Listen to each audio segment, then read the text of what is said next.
We're back today talking about more space-based real estate. Today we're going to talk about a space station. Just a brief definition. Space station versus space colony. Space station, just for the purposes of our discussion, is going to be smaller. Space colony would be larger. It's really about size, right? There is currently an international space station if it's a few humans, right? These kind of space stations, we'd be talking hundreds, if not thousands of people, whereas a colony would be thousands upon thousands, right? So when you're looking at a space station from a real estate perspective, one of the first questions is this actual quote unquote land or real property? That's a good question, don't know, right? How are we going to define that? Is it going to be more like just one very, very large multi-family space? A 100,000 unit multi-family property management situation? That's actually what we're going to look at it as a property management situation. Let's say that someone else owns it, whether it be a government or a corporation, because they're the ones who built it. So now they are charging money so that you stay there, or credits, or whatever it is, cryptocurrency, whatever is happening, whatever the monetary system, currency, whatever it may be. This was supposedly one of the things that they started, some of the cryptocurrencies was for situations like this, where you're not necessarily going to have paper money or have systems that are connected back to Earth directly in terms of monetary systems. That it could be a peer-to-peer monetary system, cryptocurrency, that you could do out in space, on space colonies, on other planets, things like that. So that was one of the possible uses of cryptocurrency, is this a situation where you are on a space station. And so you're then using the cryptocurrency as the currency while you are no longer on Earth, right? So however that is done, whether it's a 10 unit, 100 unit, 100,000 unit situation, where you have a bunch of, if you're in the UK, a flat, and they're letting a flat. In the United States, you're renting an apartment, right? So once the infrastructure has been built, we'll come right back to that, then you're able to then allow people to pay currency, whatever it is, and live within these apartments if it is set up like that.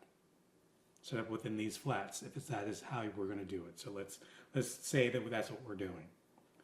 So the infrastructure, once you have built it, you're looking at a few different possibilities. Something very tall or something very long. How are you going to handle the outside? Is it just going to be metallic?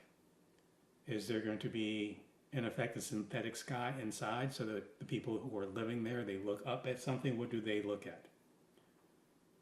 Is there going to be a translucent dome where you can then look out into space, if that dome is able to provide the protection that you need, of course, against radiation, meteors, all the things that the current atmosphere of the Earth does? You're going to need to replicate that one way or another. All the things we talked about with the lunar surface, all the basics, life support, water, food, power generation. Still going to need all those things here, right? Especially since you're not connected to any sort of real tangible ground. Like even the moon has a tangible surface, a tangible ground. Like the Earth, they have tangible grounds. You're talking where the space station is completely constructed, right? You could bring, ground or land inside of it, right? But the basis of it is still going to be a constructed space. So you have to provide all of those facilities. HVAC, heating and cooling, insulation, because again, you no longer have the protective womb covering of the Earth's atmosphere anymore, right? Actually, in Artemis 2 on Orion, they were talking about HVAC, which is apparently the controls are on Earth. That won't happen in a space station. Those controls need to be inside the space station one way or another. So you have all the construction stuff, not just building it originally, but then the maintenance of it, right? All the HVAC, the power generation, most likely a nuclear power plant. You can use solar arrays now because you are no longer on Earth. So now you have, at least within the solar system, potentially might be the same for the other star systems, that yes, light and other things coming in, and that light could provide power to the solar panel arrays.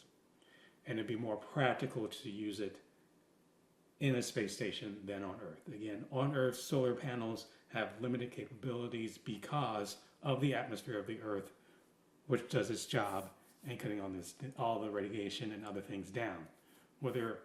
Well, now that you're in a space station, you no longer have that covering, so it's coming in direct, which actually will help you with power generation. So the basic facilities are already done. However much that costs. Probably billions, right? At least initially. Maybe we'll get that price down at some point in time, but there's $1 million houses, just regular houses on Earth. Several $1 million, just with all the other infrastructure is already done because the Earth is already providing it, right? The critter guard has already provided it for you. You don't have to now make that again in space. And they cost millions.